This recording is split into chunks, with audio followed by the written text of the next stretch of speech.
Today we're going to take a trip down memory lane, but we're also going to be going to the future because we have a RestoMod gaming PC that we're going to put together for you guys. But first, a word from today's sponsor. Summer is heating up and so are the savings at Micro Center. Starting today for a limited time only, it's the laptop savings event. Whether you're a student gearing up or a creator in need of more power or just looking to grab a new gaming laptop for on the go, Micro Center has exclusive deals on the brands you know and trust. One of my favorite deals from this event is the Acer Nitro 5 with an RTX 3050 and an Intel 13420H for just $579. And if you're in the California Bay Area, there's even more good news. Micro Center Santa Clara is officially open. Come visit the newest location and take advantage of incredible grand opening deals, including 20% off select laptops, desktops, and monitors now through June 15th. These discounts are only available in store though, so swing by to see what everyone's talking about. Plus, if you happen to make your trip on June 19th, our team will personally be in store, so be sure to say hi. Micro Center has also made it even easier to get the products you love. By partnering with a firm, you have the freedom to buy now and pay later with flexible plans that fit your budget. When you pair this with the already unbeatable deals at Micro Center, it's the perfect time to upgrade your system or get the PC of your dreams. If you're interested in learning more about Micro Center and all of their amazing offerings, check out the links in the description down below. Big thanks to Micro Center for sponsoring today's video. Now, let's get back to it. Jackson, what is a RestoMod PC?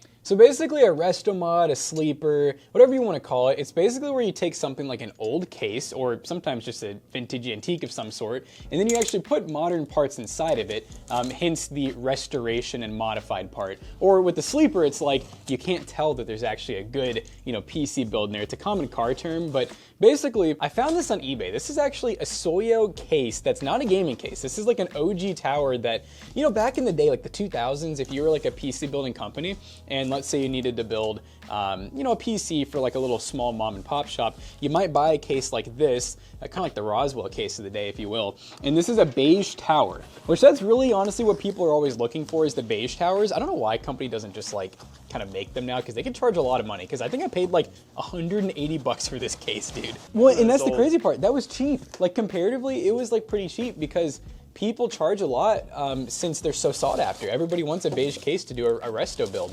Oh, you know what? It's sideways. Okay.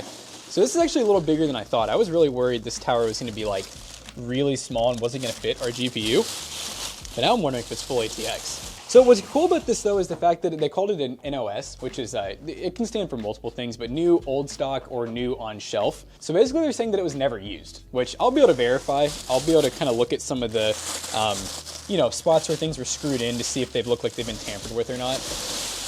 First impressions look pretty clean. So wow, yeah, dude. Yeah, normally these cases just from being from the 2000s are like yellowing and all kinds of nasty, which we got like a little bit of color variation from the metal to the plastic, but it seems like honestly, it looks like a natural color variation. Like I don't think that's from being in the sun or anything. And if you look at the side panel here, notice how these screws, we don't have any paint flaking off yet. So I don't think they ever even actually opened this. This is a little strange though. We do have some missing punch out tabs. So maybe they did, and I will say the inside's not cable managed anymore, so I'm kind of thinking that maybe they did open it. Did it have a build in it? I don't know. It's a freaking cutout, like a blank. Oh, that's cool. So I guess we just punch that out whenever we're ready. Look how old this is though. We had PS2 ports. We barely even had any USB, so it looks like this would have been our Ethernet here with probably one or two USB 1 or 2 ports, and then there's like an old printer port, some serial ports, very, very old technology, but big logo on the other side here. Oh, it's on the front too, okay. So a little bit of airflow, not much of anything, but we got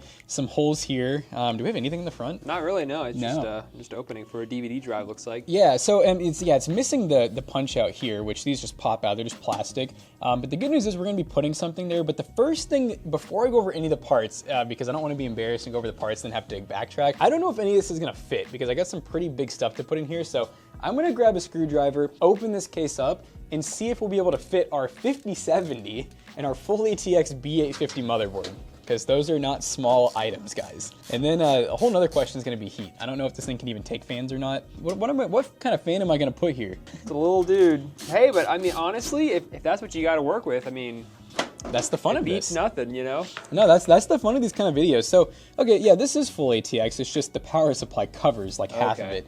Oh, dude, there's no way this tower cooler is gonna work. No, I bought a tower cooler, like, not thinking about the size. Oh, yeah, by the way, this comes with a power supply. I'm opting for a Segotep, we'll talk about in a minute, but I think the Segotep's like the same size as that. It looks like it, and mounting looks to be about the same, so Oh, dude, look at the other fan port. This one's like a little bit bigger, but it's still like, I think that might be a standard like 92 mil. But it's not going anywhere. I bought specs that I'm hoping will run efficiently enough where I really won't need to have any like fans in the build if I don't have to. We'll find that out with some temp testing. And then we are gonna be filling this empty port. I got something really cool to put in the front that's gonna make it more of a resto mod type of build where it'd actually be usable front ports.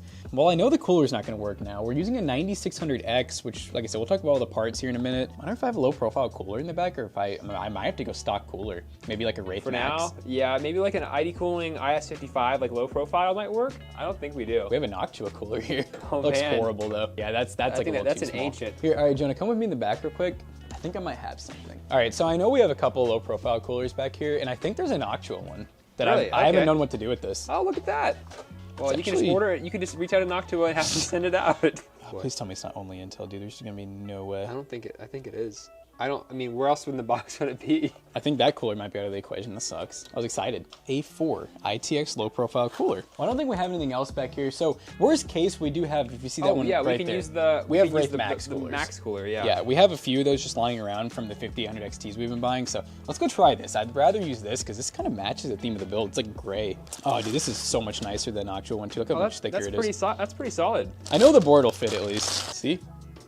It's like, Well, anyways, McAllister probably cut a lot of this, but long story short is we're going to be using a stock cooler of some sort because none of these coolers are going to fit thanks to the power supply needing to go right over top of the motherboard. So now, I feel comfortable.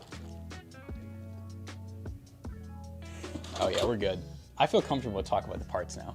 So guys, now that we've verified some things will fit, let's actually tell you guys what parts we have, starting with the 9600X 6-core 12-thread from AMD. This is an awesome CPU that's basically replaced the 7600X, does not come with a stock cooler, so we are going to be pairing it with this Wraith cooler right here. I believe this is a Wraith Spire, if I'm remembering right. They have so many different ones. I know it's not a Stealth, that's the most I know. I thought about putting a Max in here, but honestly, I don't really want the RGB. I kind of want this build to be fairly stealthy, and I already think we're going to have like maybe some RGB on the motherboard or something. Maybe none, I don't know. You know, a little over 200 bucks for this CPU, and you can get some free stuff with it. And speaking of free stuff and a sleeper build, you will be sleeping while you wait for your games to install because we only have 500 gigs, but it was free. It's a Gen 4, so it's going to be really fast as long as you have good internet. The reason I say sleeping as a joke is because most games these days are like 100 plus gigs, so you're not gonna fit a whole lot of AAA titles on this, but obviously guys, we have a big B850 here that literally has 3 NVMe's right in the front and center, so it's not a big deal to add more. This was just $0, so I figured why not save some money. So yeah, I guess I was going for some subtle RGB because I got Corsair Vengeance RAM. You know, sometimes when I plan things, I'm not always thinking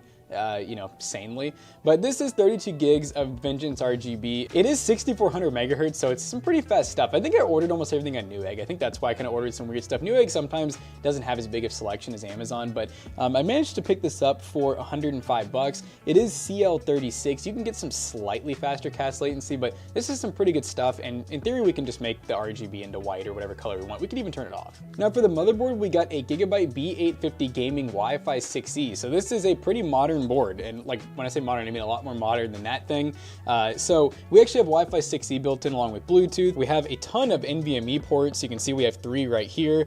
We have 4 RAM slots. We even have an 8 and a 4 pin. So this thing can take some pretty powerful CPUs. You can put an X3D in this if you wanted to, like a 9800 X3D, but we didn't quite have that budget. Now here's the other star of the show besides the 9600X. This right here is the Gigabyte Windforce 5070. This is an awesome GPU. I mean, they're expensive, guys, but let's be real. It's either this or spending like 5080 money, which is like $1,500, and you're not getting that much more performance. But these are pretty cool. They're 12 gigs of GDDR7, and they're pretty good sized cards. This one, I guess, yeah, this one is just all black, no RGB, very stealthy. Hopefully it fits well in this. I think it will just fine. It does take the 16 pin, which I really wanted because I'm trying to keep this build as clean as possible. And well, look at the cable management. There's nowhere to put anything, so fully modular power supply incoming. Now for the power supply, this is highly weighted on my waist. We have the Segotep GM750. This is an 80 plus gold fully modular power supply. A little bit on the smaller side too, because as you guys know, some of the fully modular power supplies are like massive.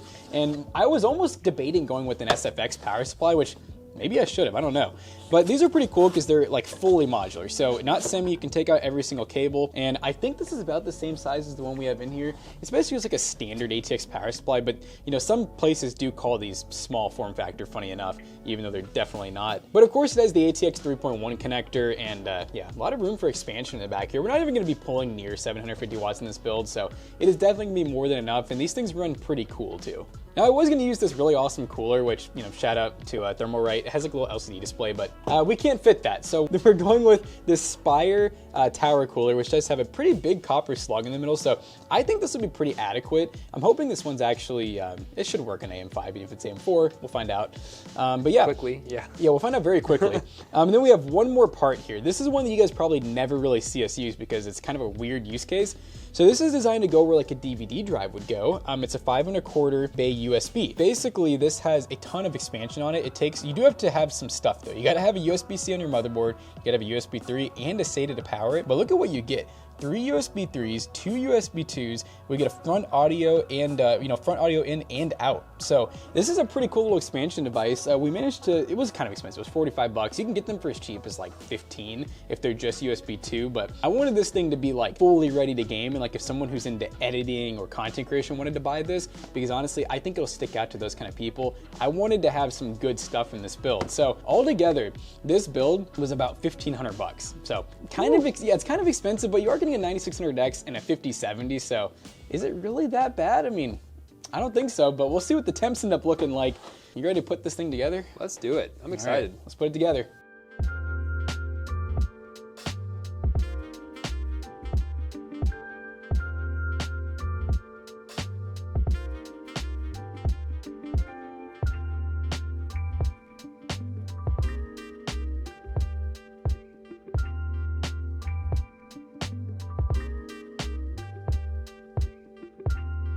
All right guys, new motherboard is built and ready to go. Looking pretty good. This was obviously just basic work. This is the stuff we do every day. And here's where it's gonna get a little bit different. We're gonna get rid of this whole power supply, which there's not a single SATA. This is like before SATA, so just Molex connectors, a 20 pin, like actual 20 pin. It's not a 20 plus 4, it's literally a 20 pin. Floppy disk drive, I guess it's power. I noticed though that it looks like it's like a bracket. I'm hoping it's not like super flimsy once we get our Segotep in there. Now I really wish the power supply could mount somewhere else, but it really can't without like some heavy mods. The good news is all of the ports, the front header stuff's standard. A lot of these cases, this is like right when this started to become normal, like having front IO and everything. So I guess I need to try to punch this one out. It's so weird that it was just a standard IO. Like were motherboards more standard back then? Was that a thing? Maybe.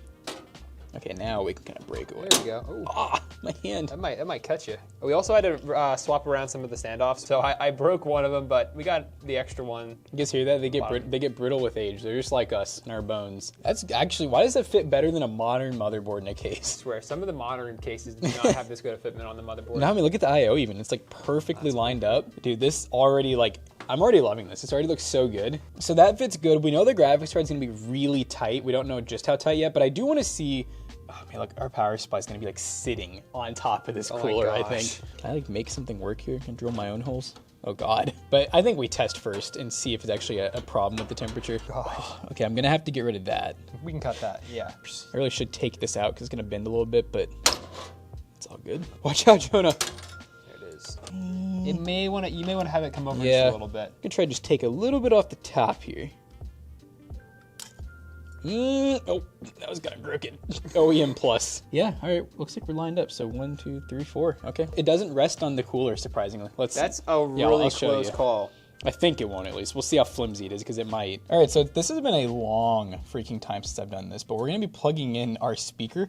Okay, plus and minus, so I actually need to flip this. It's kind of funny, it goes upside down. And like that, there's our speaker port. There's like an actual speaker in the front of this PC, so this should actually be able to play songs, like music and sounds through the front of the case, which is pretty cool. I'll tie some of these like behind the board once we get to that point. That actually looks not too bad. Okay, so I'm trying to think if anything else needs to go behind the board. CPU, that'll go straight down, 24 pin will go over. We'll kind of shove the cables in there. So that'll all probably shove back there. So I feel like we can go ahead and screw in the board. Cool. Good news is we're not running SATA. we were a little bit more modern than that, so don't have to worry about that. So I'm gonna do this a little bit kind of weird because it's how the power supply goes in. I'm gonna go ahead and plug in like my CPU. We're just gonna run the 8-pin, keep things simple on this. The less cables, the better. And it's just a 9600X, so 8-pin's like plenty for it. So 8-pin, 24-pin in, and now let's go ahead and get this power supply in. Let's see, do I have enough room? Oh yeah, we can kind of shove a little bit of cable up top you here. definitely hide some stuff up there for sure. And we'll go through and zip tie all this obviously, but it's kind of just to temporarily get it where it needs to go. I guess, you know what, let's go ahead and do that. Let's do that little cool I/O thing in the front. I'm sure a lot of you guys probably haven't seen one of these before.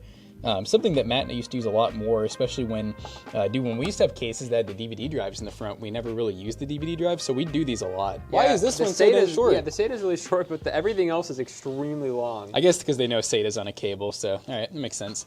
It's upside down. Oh, we're upside down. I was gonna say make sure we're not upside down. So we're gonna do number 3. Ooh, very nice. All right, so we'll get 2 on this side. I kind of wish it was like beige to match, but I mean, the way that the logo is, it almost looks like it's part of the case. Like that's the branding for it, you know? But don't be fooled, this is a Soyo case. Why does the USB 3 have to be so far down? Well, the good news is the graphics card will kind of cover it up. That's what I've been saying about every cable in this build. Yeah, it might not. I don't want to, I mean, knock on wood, you know, I don't want to say too early, but this has been pretty easy so far. It's time for the moment of truth. We're going to try to actually fit this graphics card in. So I probably just should have gone with the 2-fan, but that's just boring. I wanted something kind of large that fills out the case. Kind of sort of test fitted earlier with no motherboard, and this bracket's in the way. It is removable. Like it actually looks like the power supply where it kind of slides out just with a screw or two. I think this might just squeeze in such a way that it'll almost be like, oh yeah, actually I think it's gonna be really good. Hold on. Yeah, I think this is gonna be almost like a GPU support bracket. I think this is kind of a dub. Ooh, yeah, we're in. All right, sweet. Let me double check. Yeah, I mean, we're look at that clicked in. fitment right there. Oh my yeah, goodness. it is like literally pushing back on it. Christ, that's so close. I mean, it's holding. It's on it. It's not moving. It is on so that's kind of cool, I guess. With no screws in. Well, look at this too.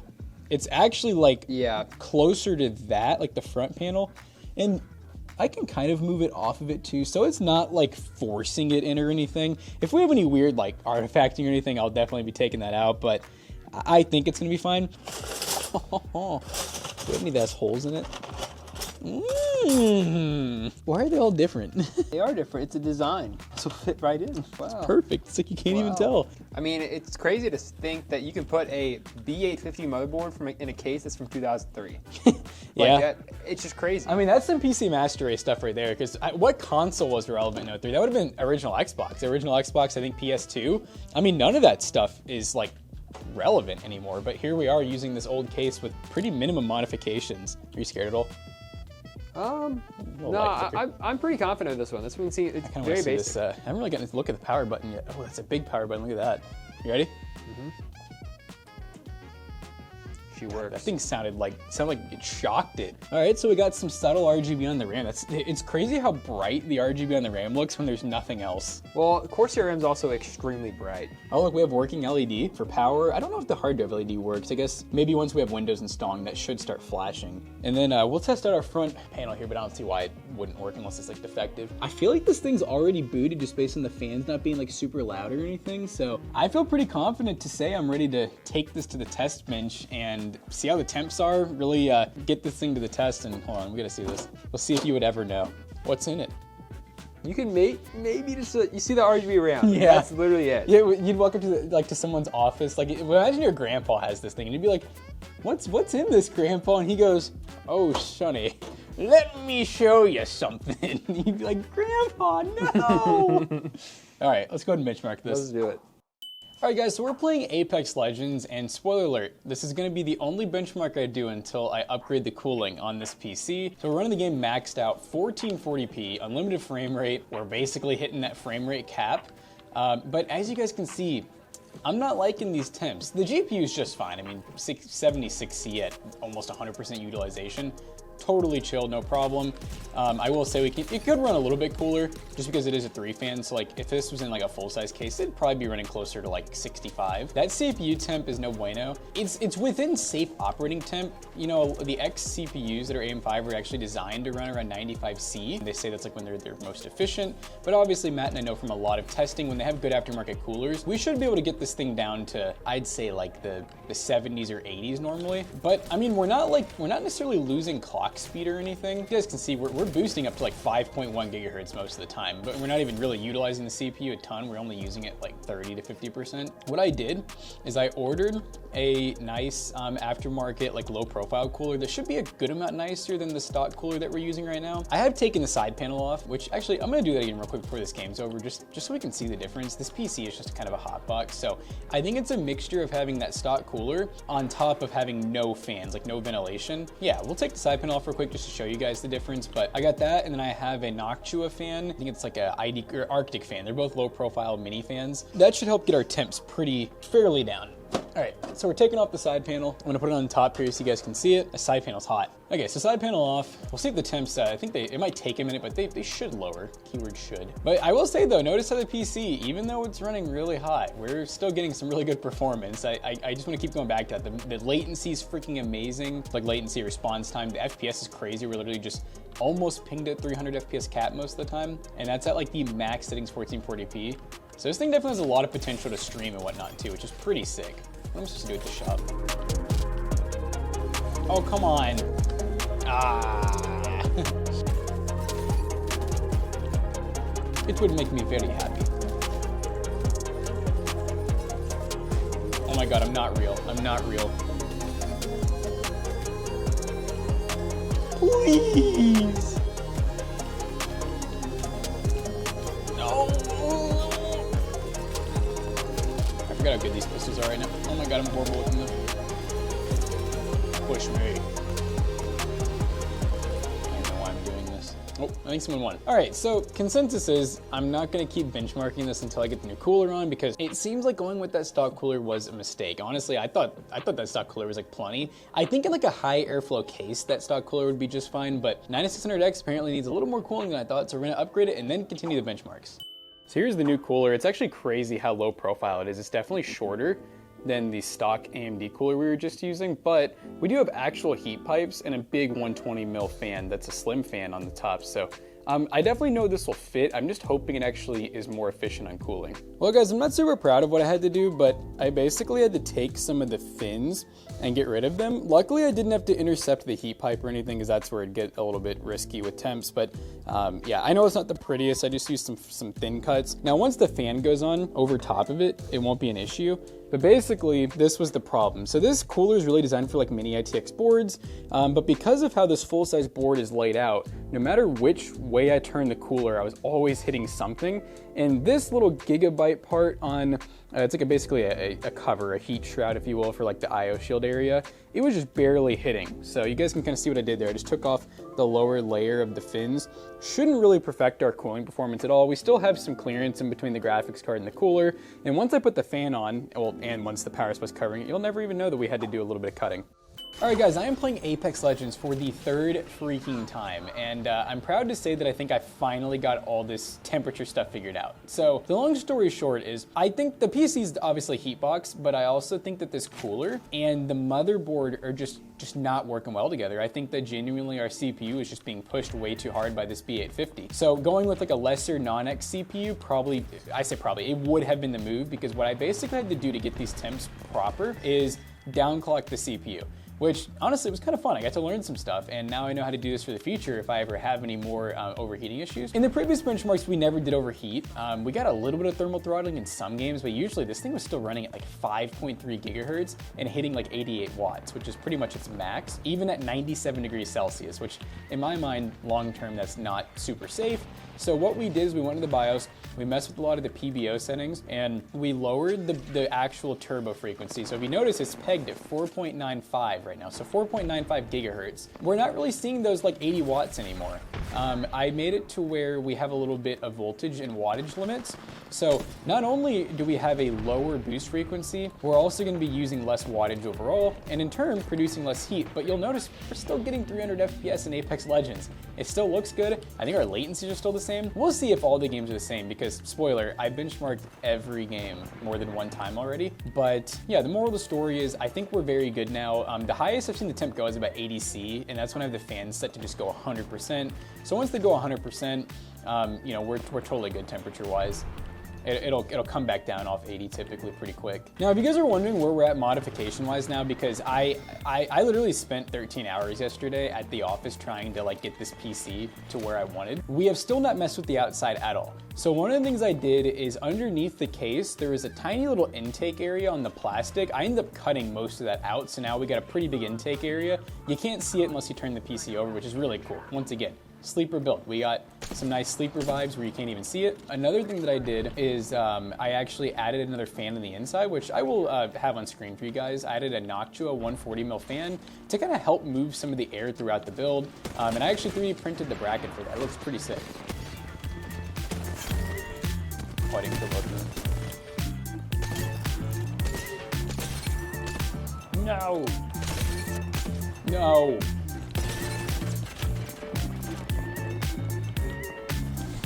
We won. As you guys can see, in Apex Legends, the temperatures were definitely a good amount better. Hopefully we can keep that in other games. Let's go to the next one. All right, guys, we're playing a AAA title now, Black Myth Wukong, and we're currently running 1440p on borderless. We got a 75% super res using DLSS upscaling, which you kind of almost have to run a game like this. I don't know what frame gen this is. I think this is like the older frame gen, like just standard, because when I switch it over, it says like 2x, 3x, 4x. So I'm assuming the one that's in a different language here is that. And we're running high settings. We do have ray tracing on set to medium. See what this thing can do. So by the way, the latency in this I think is not being reported, right? Because that's like, I think it's borderline impossible, 0.1 milliseconds in a game like this. The FPS though is pretty high. We're definitely seeing some advantages of running frame gen. Looks pretty good though. I will say this game definitely gets like a good amount, like even at home on my 99X 3D, I definitely get like, you know, some stutters here and there where like the game's loading textures and whatnot. Yeah, it's looking pretty good. I mean, this is definitely a game where I do recommend using some type of upscaling. Because it's kind of like most AAA titles that are not multiplayer, if you want to have good FPS, you know, it's not a bad idea to use a little bit of upscaling. You don't really need a competitive edge. It can definitely help you. So it's like a boss fight. But yeah, Black Myth Wukong is looking pretty good. I'm excited to test out another new AAA title of the market, Doom. So we're testing out the new Doom, and as you guys know, this game is hard to run. So we're doing 1440p. We are running DLSS set to quality, but we do have the DLSS sharpness set all the way up. All of their modes have some type of upscaling built in, but we're not using any frame gen. And on top of that, we're running the highest settings, Ultra Nightmare. We have motion blur just set to medium, but even the quality of the motion blur is Ultra Nightmare. So we're pretty much like maxed out in this game. We're running it. We're running it with our 5070 and our downclock 9600X. The moral of the story is I would just go with the lower end CPU. But obviously I know some of you guys are like, oh, I want a 9800X 3D and I want this build to be absolutely insane, which is fine, you know? I just ultimately, I knew that there'd be some people pretty upset in the comment section if I let the temperature stay like that and just kind of said the PC's okay. Even though I know it'd probably be fine, there always is a chance that we'd shorten the lifespan of it if in gaming, and if someone buys this to game, if they're running it at 97C constantly, you might not get a whole lot of life out of that CPU. So I definitely felt obligated to actually just fix it and fix it right. Here we go. Yeah, guys, this game's super fun though. It's like, it kind of reminds me, especially this mission reminds me so much of like Halo 3 when you're like on like the brute mission and you're kind of like going through the woods. It reminds me a lot of that. So definitely some good nostalgia here because I've never actually played a Doom really besides for benchmarks. This is the first one I'm actually kind of like playing through. Stomp head. Yeah.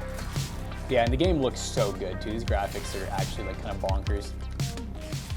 But all right, guys, so yeah, Doom's looking pretty good. I mean, hey, we managed to maintain 60 plus FPS, the maximum settings, 1440p. Let's go ahead and go to another game. All right, guys, this is Operation REPO. Now, this is it's a weird one I'm throwing at you all. We're currently running the maximum settings you can run.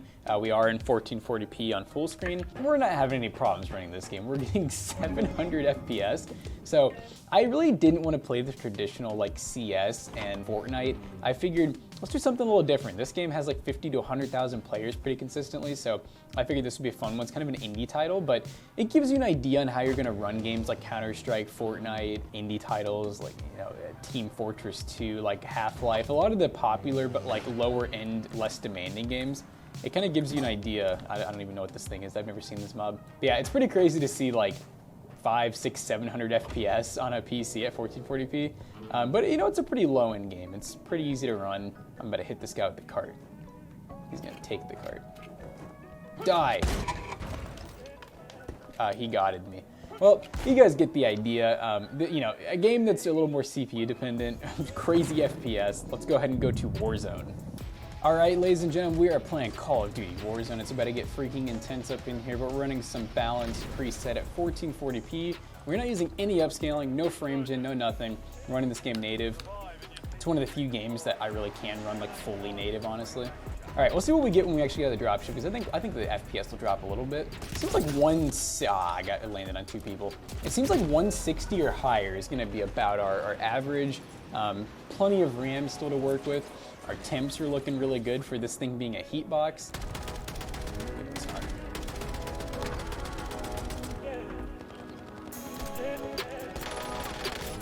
I just had a chance to like kill like so many people there if I wanted to.